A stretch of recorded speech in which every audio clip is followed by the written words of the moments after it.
সকালটি হলেই কিন্তু চারিদিকে কুয়াশায় মোড়া গ্রামের পরিবেশ। আর এই যে গাছের পাতায় পাতায় শিশিরের রেখা, আর ঘাসের উপর দিয়ে চলা মাত্রই কিন্তু পা ভিজে যাচ্ছে। গরমের সময় সূর্য উঠলেই যেন কি না গরম, কিন্তু এখন সূর্য মামাকে দেখো কতই কুয়াশার মধ্যে যেন ঢাকা। সুপ্রভাত আমার প্রিয় বন্ধুরা, কেমন আছো তোমরা সবাই? আশা করছি ভালো আছো। আমিও খুব ভালো আছি। আমি পূজা। আমার আরও একটি নতুন ভিডিওতে তোমাদের অনেক স্বাগত, অনেক ভালোবাসা। আজকের বুধবার আর এখন ঘড়ির কাঁটায় কিন্তু সকাল 6টা। তো হাজব্যান্ড ওঠে আমার থেকে অনেকটা আগে। ও ওঠে তখন বাজে প্রায় 5টা 15, 5:30। প্রতিদিন উঠে ও কাজে চলে যায়। তো আমাকে সেই সময় কিন্তু ও ডেকে দিয়ে যায় যে তুমি উঠে পড়ো। তো তারপরেও কিন্তু আমি একটু শুয়ে থাকি, কারণ এখন তো মর্নিং ওয়াকে যাওয়া হচ্ছে না। হাজব্যান্ডের কাজের চাপ, তারপরে একটা ঠান্ডা ঠান্ডা ওয়েদার, এই কারণে না কেমন একটা ঘুমের লেজ আসে সকাল টাইমটা একেবারে আমার কিন্তু উঠতে ভালো লাগে। তার উপরে তো রয়েছে হাজব্যান্ডের কাজের চাপ, তো ওই কারণে ও কিন্তু যেতে চায় না, জানো তো। ওই যে দেখলে আগের দিনকে মশারি টাঙিয়েছিলাম, তো শীতের সময় দেখবে মশারির ভিতরে শুলে বেশ গরম গরম হয়, তাই না বলো? তো আমরাও এই দুদিন হচ্ছে মশারি টাঙিয়ে শুচ্ছি। তো আমি কিন্তু মশারি ভালোভাবে টাঙাতে পারি না, জানো তো, আমার হাজব্যান্ডই টাঙায়। তো গ্রামের পরিবেশ সকাল টাইমে যেমন হয় তোমাদেরকে একটু দেখানোর চেষ্টা করছি আমি আমার ভিডিওর মাধ্যমে। প্রত্যেকটা গ্রামের বউদেরই সকালবেলা কিন্তু পুকুর পাড়ে না এলে তাদের কাজই শেষ হয় না। তো যারা সিনে বাসন মাজো তাদের ব্যাপারটা তো আলাদা। আমরা গ্রামের বউয়েরা কিন্তু সকালটি হলেই বাসন নিয়ে চলে আসি পুকুর পাড়ে বাসন মাজতে। আর এই যে দেখতে পাচ্ছ গায়ে পড়েছে রোদ, সূর্য। তো বেশ এই ঠান্ডার সময় একটু রোদ গায়ে লাগলে যেন কত আরাম হয় বলো। তো এখন তো অতটা শীত নেই, যখন আরও বেশি শীত এসে যাবে তখন কিন্তু সূর্য মামা উঠবে। তখন মনে হয় 8টা বাজে, মানে 8টার সময় ওর তেজটা দেখায়। সকালটি হলেই তো কুয়াশায় ঢাকা, তো একেবারে সূর্য মামার মুখ দেখা যায় না। বেশি বাসন ছিল না, অল্প কয়েকটাই বাসন ছিল। এই যে মেয়ে টিফিন বক্স, বোতল, তারপরে কড়া, মানে অল্প কয়েকটা বাসন ছিল। চায়ের বাসন তো আমি মেজে নিই, চা খেয়েই মেজে নিই। এবার চায়ের বাসনগুলো যদি থাকে তাহলে কিন্তু অনেকটা দেরি হয়ে যায়, জানো তো। তো যাই হোক, দেখো এই দিকে আমি সমস্ত বাসনগুলো মেজে নিচ্ছি। তো শীতের শুরুতেই পুকুরের জল কিন্তু কমে গিয়েছে অনেকটা। গরমের সময় না জানি কি হবে, আমাদের পুকুরের অবস্থা একেবারে কিন্তু জল থাকে না, তখন আমাদের এখানে জলের ভীষণ প্রবলেম হয়। তো আমাদের এখানে টাইম কল রয়েছে, কিন্তু টাইম কলে জল পড়ে না। টাইম কল দিয়েছে প্রায় 1 বছর হতে যায়, কিন্তু জল কোনো দিন আমরা পাই না যে জল নেব। গরমের সময় তো একটু জলের দরকার, শীতের সময় জলটা না হলেও কিন্তু গরমের সময় তো জলটার দরকার হয় বলো। যে কারণে কিন্তু আমাদের বাড়িতে কল করা হলো, মানে ডিপ টিউবওয়েল, সাবমার্শাল লাগিয়ে আমরা জলটা তো মানুষের দরকারই হয় বলো। তো যাই হোক, দেখতেই পেলে ওই দিকে আমার বাসন মাজা কমপ্লিট। এদিকে আমি এই যে উবুর দিচ্ছে, দেখো চাতালটা কিন্তু ধুয়ে দিয়েছে, তারপরেই কিন্তু উবুর দিচ্ছি বাসন। তো এরপরে কিন্তু কেউ কমেন্ট করো না যে এইভাবে কেন উবুর দাও বাইরে। ওই যে একটু পরেই কিন্তু আমি আবার তুলে নেব, ঠিক আছে। তো যাই হোক, দেখতেই পেলে ওদিকে বাসন উবুর করে চলে এলাম ছাদেতে জামা কাপড়গুলো মেলতে। কারণ কি বলো তো, এখন জামা কাপড় ছাদে মেলছি, নিচে দিলে না শুকনো হয় না, জানো তো। ছাদে যেহেতু একেবারে টানা রোদ থাকে, তো যেই কারণে কিন্তু জামা কাপড়গুলো খুব ভালোভাবে শুকনো হয়ে যায়। এবারে নিচে গাছপালা রয়েছে, ছাওয়া, তো একেবারে শুকনো হতে চায় না। 2-4টে জামা কাপড় হলেও কিন্তু আমি নিয়ে ছাদে চলে আসি, কারণ শুকনো হয়ে যাবে একেবারে। আর স্নানের পরে যেগুলো থাকে সেগুলো নিচে দিয়ে দেওয়ারই চেষ্টা করি।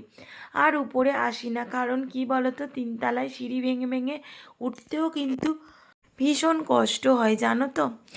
তো যাই হোক, এদিকে আমার বোনও দেয় ছাদেতে, যখন যার জামা কাপড় শুকনো হয়ে যায় তখনই সে তুলে নিয়ে যায়। আমার জামা কাপড় শুকনো হয়ে গেলেও ও তুলে নিয়ে যায়, ওরও শুকনো হয়ে গেলে আমি নিয়ে যাই।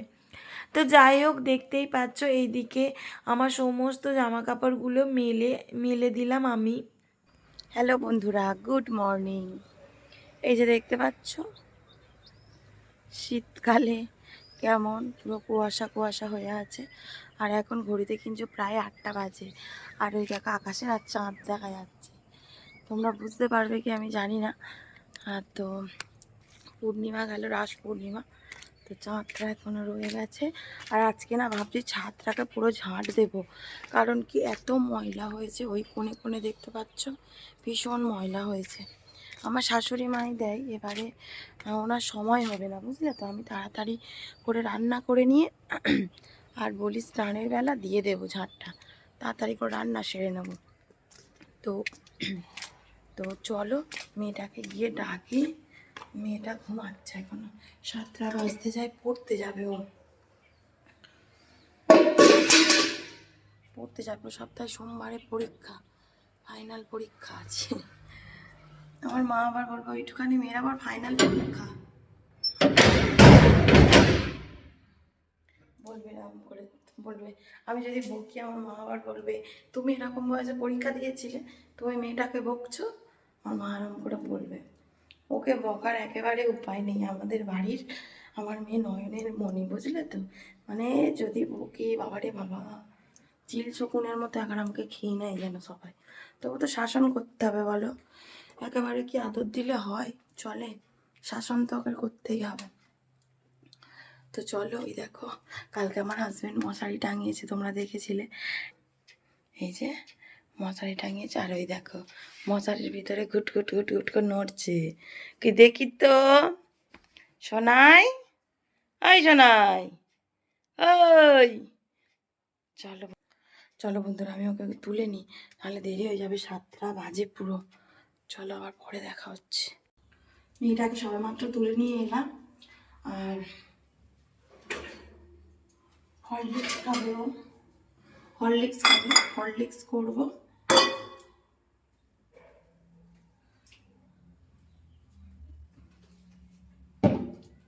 সকালবেলা যে জায়গাটা সব থেকে বেশি ভালো লাগে কি জানো?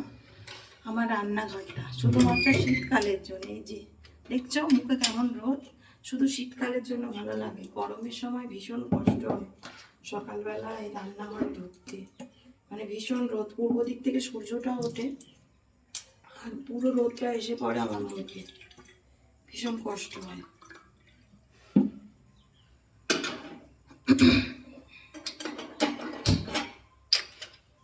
মুখ ধুচ্ছ সোনাই, এই সোনাই,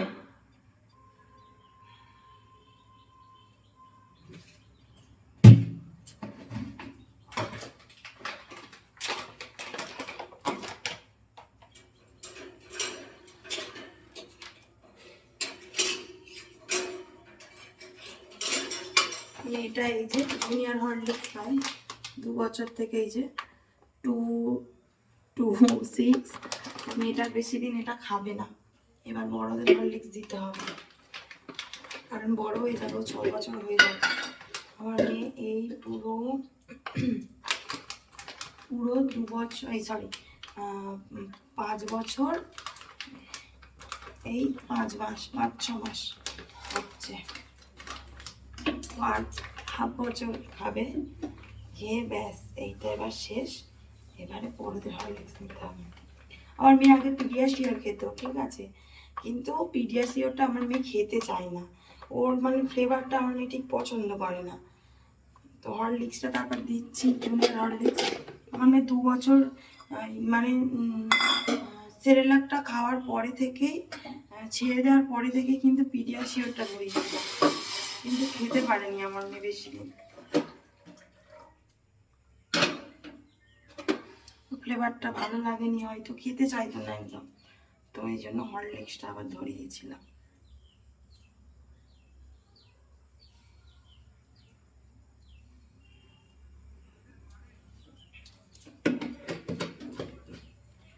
এই সোনাই, সোনাই, হয়ে গেছে, তাড়াতাড়ি নাও।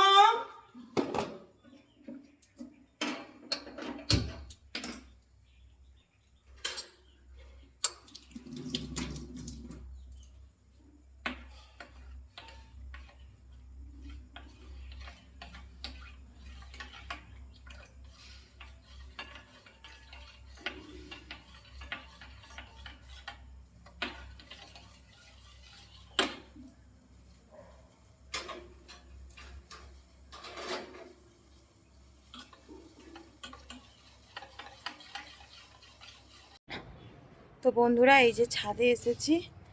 উফ, আর ছাদটা ঝাড় দেবো বললাম সকালবেলা। তো মেয়েকে খাইয়ে ঘুম পাড়িয়ে সরি মেয়েকে খাইয়ে স্কুলে পাঠিয়ে দিয়েছি। আর সমস্ত কাজবাজ হয়ে গেছে। দাঁড়াও তোমাদের এখান থেকে দেখাই, দেখবে বাসনগুলো মেজে সব উপর দিয়েছে। এখান থেকে বোধহয় দেখা যাবে কত আজকে যে বাসন পড়েছিল তার নেই ঠিক। ওই যে দেখো, দেখছো সব বাসনগুলো মেজে ওইখানে। অনেক দিন থেকেই আমার শ্বশুরমশাই বলছে ছাদটা নোংরা হয়েছে, মানে কালী পুজোয় ওই যে লাইটিং টাঙিয়েছিল তখন এসেছিল ছাদে। তো তখন থেকেই বলছিল কিন্তু ছাদটা ভীষণ নোংরা হয়েছে। তো বর্ষার পরে দেখবে ছাদে কেমন স্যাঁতলা স্যাঁতলা পড়ে, তো তারপরে রোদ উঠলেই সেগুলো কেমন ধুলো ধুলো হয়ে যায়। তো সেগুলোই আমি এসে এদিকে ঝাঁট দিয়ে নিচ্ছিলাম। তো আমার শ্বশুরমশাই নিজে আসতে চাইছিল কি আমি ঝাঁট দিয়ে দিচ্ছি, তোমাদের দিতে হবে না, মানে রাগমাগ করেই আর কি বলছিল কথাটা। তো এদিকে যেহেতু মেয়েকে স্কুলে পাঠিয়ে দিয়েছি তো ভাবলাম আমি তাহলে ছাদটা ঝাঁট দিয়ে নিই। এবারে এত বড় ছাদ একা ঝাঁট দিতেও সত্যি ভীষণ কষ্ট হয়। আর এত ধুলো উড়ছিল ওই কারণে ওড়নাটাকে বেশ ভালো করে নাকে না জড়িয়ে দিয়েছি জানো। তারপরেও দেখবে ধুলো ময়লা নাকে গেলে একটা সর্দি সর্দি হয়ে যায়, তো সেটাই হয়েছে আমার। মানে এত পরিমাণে ধুলো ময়লা ছিল। তো মানে আমার গলা শুনে তোমরা বুঝতেই পারছো যে কেমন ধরা ধরা গলা। তো এই ধুলো মেখে মানে সর্দি হয়ে গেছে, আর মানে গলাটাও কেমন যেন ধরে ধরে গেছে। এবার এই সব কাজগুলো তো করতে হবে তাই না বলো, আমার শাশুড়ি মায়েরও বয়স হয়েছে, নতুবা আমার শাশুড়ি মাই করতো এই সবগুলো। তো এবারে ওনারও একটা কষ্ট আছে, তারপরে এত সংসারে কাজকর্ম করে। তো যে কারণে ভাবলাম কি চলো আমি তাহলে ঝাঁট দিয়ে দিই, তোমাদের যেতে হবে না। আর এখন যেহেতু শীত শীত ওয়েদার তো অতটা মানে কষ্টও হবে না তাই না বলো। তো আমি যে একেবারে মানে ঝাঁট দিচ্ছিলাম তা কিন্তু নয়, একটু একটু রেস্ট নিচ্ছিলাম। ও বাবা, ঝাঁট দিতে গিয়ে দেখি ছাদে মানে কি হয়ে আছে জানো, মানে বলতা উঠছে চারিদিকে। তো এত ভীষণ ভয় লেগে গেছে আমার, মানে আমার দিকটা ছাদে আমার যেদিকে ঘর আছে ওই দিকটাতে হয়েছে একটা ভিমরুলের চাক। তো দেখে এত ভয় করছিল, তারপরে চলে এসেছিলাম আমি নিচে। তো বন্ধুরা এই যে মেয়েকে আনতে যাচ্ছে এখন, 2:30 বাজে, একটু যাব প্রথমে এটিএমে। তো এটিএম থেকে তারপরে মেয়ের স্কুলে যাব, স্কুলে থেকে যাব মেয়ের নাচের ক্লাসে। এই যে মেয়ের নাচের ব্যাগ, তো নাচের ক্লাসে যাব। আর সোমবার থেকে যেহেতু পরীক্ষা, আজকেই স্কুল বসে কি ছুটি পড়বে না কি এ সপ্তাহটা ক্লাস হবে কি জানি। তো দেখা যাক, ছুটি দিলে ভালো হয়, কারণ এসে একটু বেশিক্ষণ দুপুরে ঘুমিয়ে তারপরে মানে সন্ধ্যাবেলা পড়াতে বসানো যায় ভালো। তো আন্টিরা যা ভালো বুঝবে তাই করবে তাই না। তো এই যে আমি রেডি হয়ে গিয়েছি, আর ও আসছে, একটু উপরের ঘরে গিয়েছে চাবি দিতে। তো চোখ মুখের অবস্থা দেখতে পাচ্ছ, উপরে আসে মানে ঝাঁট দিয়ে শরীরটা মানে হাত ফাত ভীষণ ব্যথা, অত বড় এরিয়াটা। আর ধুলো তো মানে কি বলবো, এত ধুলো যেন গলা টলা শুধু এখনো খুসখুস করছে মানে ধুলোতে। তো কোমর ফোমর ভীষণ ব্যথা হয়ে গেছে ঝাঁট দিয়ে অতটা। তো যাই হোক, ঠিক হয়ে যাবে আবার। তো চলো নিয়ে আসি মেয়েটাকে। আর ভীষণ ঠান্ডা ঠান্ডা তাই না বলো, অনেকটা ঠান্ডা পড়ে গেছে কিন্তু। মেয়েটাকে আর ড্রেস চেঞ্জ করাবো না, ড্রেস নিয়ে নিই, ওই ড্রেস পরিয়েই নিয়ে চলে আসবো। আর তো চলো যাই।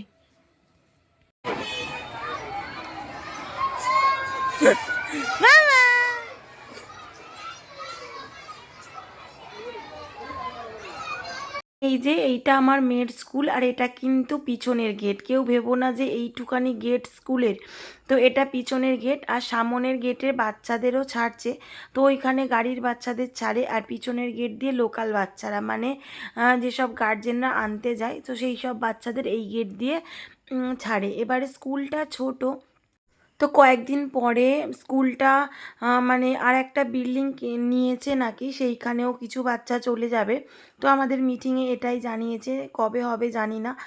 তো যাই হোক, দেখো এদিকে এই যে আমার মেয়ে চলে এলো। আর এখন যেহেতু শীত শীত না, এই কারণে একটু এই যে গেঞ্জিগুলো ওকে পরে পাঠিয়ে দিই যাতে ঠান্ডা না লাগে। তা সামনেই রয়েছে পরীক্ষা। তো বন্ধুরা, অনেকটা পর তোমাদের সামনে আমি আসছি। মানে মেয়েকে নিয়ে আসার পর শরীরটা এতটা খারাপ লাগছিল না, একদমই ভালো লাগছিল না। কেন বলো তো? উম, মানে কেমন সর্দি সর্দি গলার, আজকে ভয়েস দিলাম, মানে কেমন একটা হয়ে গেছে গলাটা। আমার গলা শুনে তোমরা বুঝতেই পারছো। মানে কোনো দিন এতটা জায়গা আমি ঝাড় দিইনি, এত বড়, মানে এমনি ঝাড় দিলেও কিন্তু এত ধুলো উড়ছিল, মানে গলার কাছে কেমন একটা সর্দি সর্দি হয়ে গেছে। হুম, মানে সর্দি আটি আছে এইরকম। তো যাই হোক বন্ধুরা, আজকে ভিডিওটা এই পর্যন্ত। যদি আমার ভিডিওটা ভালো লাগে অবশ্যই লাইক কমেন্ট শেয়ার করবে এবং সাবস্ক্রাইব করে পাশে থাকা বেল আইকনটি প্রেস করে দেবে, যাতে আমার ভিডিওটা সবার আগে তোমার কাছে পৌঁছে যায়। টাটা, গুড নাইট, আবার দেখা হচ্ছে নেক্সট ভিডিওতে। দেখতেই পাচ্ছ ঘুম পেয়ে গেছে, তো চলো টাটা।